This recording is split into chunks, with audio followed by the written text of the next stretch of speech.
আসসালামু আলাইকুম, সবাই কেমন আছেন? আলহামদুলিল্লাহ আমি ভালো আছি। সকালের জন্য নাস্তা বানিয়ে নিলাম। এই জায়গায় রুটি আর ভাজি করে নিলাম। খাওয়ার পরে বাজারে গেলাম, বাজার থেকে আদা রসুন নিয়ে আসলাম, সাথে লিচু নিয়ে আসলাম, আর ডিম নিয়ে আসলাম, মরিচের গুঁড়া ধনিয়ার গুঁড়াও নিয়ে আসলাম। এখন আদা রসুনগুলো কাইটে নেব।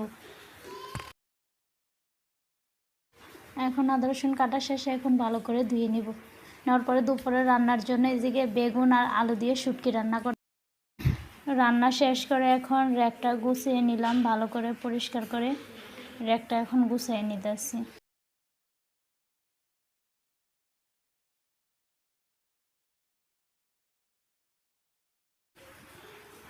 এখন র্যাকটা মুছে ভালো করে সব জিনিসপত্র ভালো করে গুছিয়ে নিলাম। এখন